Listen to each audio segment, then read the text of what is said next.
Ito yung dati, and ito yung bago. Parang ito na yung natural color ng lips ko. I don't know. Pero in fairness, this one is very comfy. Wala akong na-feel na parang nag-dry yung labi ko. Ang lambot niya sa labi.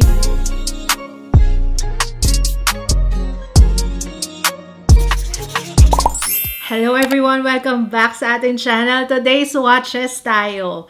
And nag-swatch na ako nito before. Opo, ang pinag-usapan po natin is yung Get Ready With Me Cosmetics Tinted Lip Glaze. Meron silang 5 bagong shades. Nag-swatch na ako nito before, pero parang hindi ko siya na-wear test ng maayos. Oo, kasi pinagsabay ko siya. Kasi grabe yung launch nila noon. Parang isang lip collection na grabe ang dami. So, hindi ko siya na-wear test. So, this time, mag-wear test tayo. And, pinadalhan din nila ako. Meron ako nito, na-swatch ko na to before. So, meron akong 5 for giveaway. 1 lucky commenter sa TikTok. Hindi ko alam kung paano magpa-giveaway sa TikTok, pero kasi lucky commenter lang ako. Oo, ayoko naman na pahirapan kayo. Kaya lucky commenter down below. Tapos ako na mismo yung magme-message sa inyo, okay?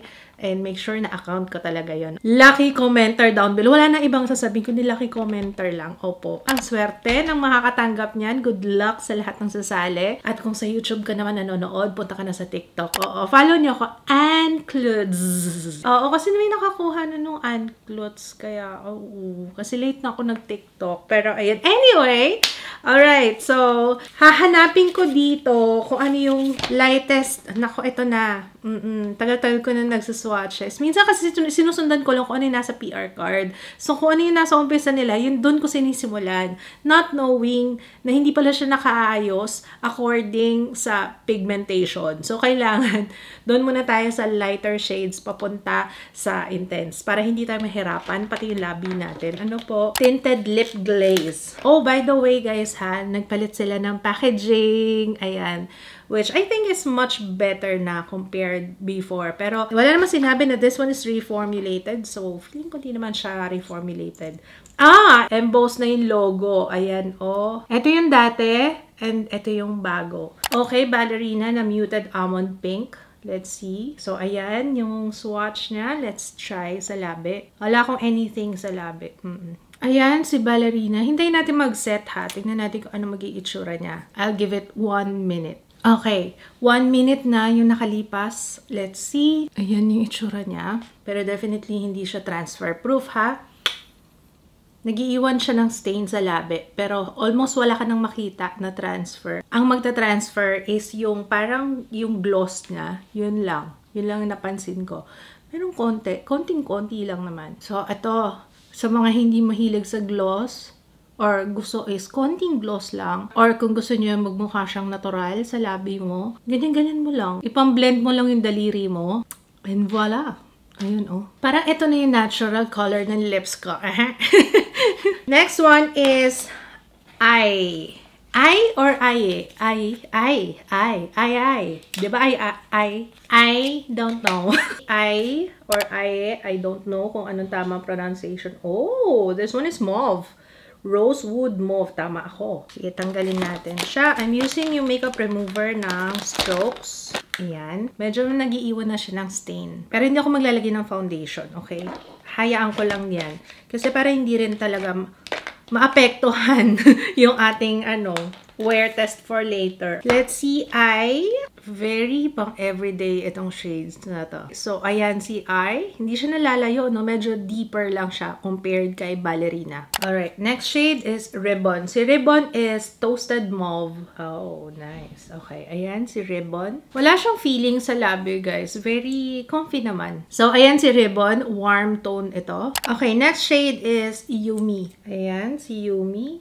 Hopefully, nakikita nyo, guys, ha? Ayan, ganda ni Yumi. Bet, si Yumi ay deep rose. Pero gusto ko to medyo blotted. Oh. It's nice na wala akong nafe-feel sa kanya na medyo tingling. Sometimes, may nafe-feel akong stinging kapag nagsuswatch ako ng ganito. Especially sa mga tinted, ha? Tinted na, ewan ko, may something.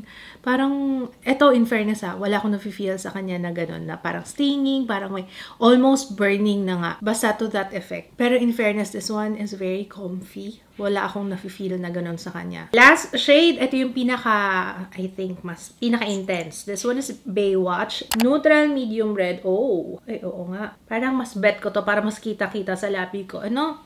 Sige. Ito na lang. Ayan, si Baywatch. So, ito na yung aking susuotin na lip product for the entire day. I-wear test natin to. Kumusta siya? It is now 2:52 p.m.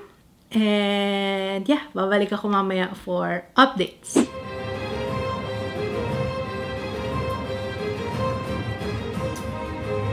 Actually, iniisip ko kung magre-reapply pa ako, pero ang pula pa rin ang labi ko, guys. Ang pula pa rin niya. Pero talagang, eto nga kasi hindi rin talaga reliable kapag nag-swatches ako the same day. Pero nakita nyo naman kanina, oo, 'di ba? Yung pinaka matingkad kasi yung ginamit ko, yung Baywatch. And, you know, I love it. And wala akong na-feel na parang nag-dry yung labi ko. Actually, mas na-feel ko nga na hydrating siya. Lalo na nag-swatches tayo. 5 lang naman yung in-swatch natin. Pero still, kapag nag-swatches ako, kaya hindi ako nag-wear test kasi parang nagda-dry na yung lips ko the entire day after ko mag-swatch. Pero ito, wala akong na-feel na ganun. Actually, ang lambot nga niya sa labi. So, yeah, it's a yes sa akin. Wala naman akong naging problema kahit na matingkad yung kulay kanina. Wala akong nakitang kakaiba. Unti-unti lang siya nag-fade. Pero to think na 2 beses na akong kumain, 2 beses na akong kumain, pero still, it looks very, very, very nice. Pili na lang kayo ng shade na mabebetan nyo, ha? You wanna see my lips up close? Okay, alam kong gusto nyo makita. Tingnan nyo naman. Oh, walang bahid ng pagbabakbak. It actually made my lips feel so much better. Kanina bago ako mag-apply, parang feeling ko ang tuyot ng labi ko. Pero after, tingnan nyo naman, ang lambot na. Ang lambot niya sa labi. Yun ang pinaka-selling factor sa akin. So, ayun lang. Wala na ko ibang masabi, kundi it's a yes sa akin, definitely. Mukhang meron na akong everyday, pang everyday. Bet ko si Ribbon, actually. Si Ribbon yung okay na pang everyday sa akin. I love it. Tapos nag-iwan talaga siya ng stain, ha? Ayan, nakikita nyo naman sa labi, So, ayun lang. Good luck sa winners natin sa TikTok, ha? Ayun. Wala na kayo ibang masasabi, kundi I love it! I love it! Tinted lip glaze ng Get Ready With Me Cosmetics. Ulitin ko, walang reformulation na ganap, repackaging only, same formula siya. So, ayun lang. Thank you so much for watching. Kung meron kayong request na gawa natin na swatches, feel free to comment down below. Kung hindi ka pa nakasubscribe, make sure to subscribe and turn on the notification bell para lagi kang updated, especially pag may bago tayong upload. So, ayun lang. Thank you so much for watching and I will see you again on my next one. Bye!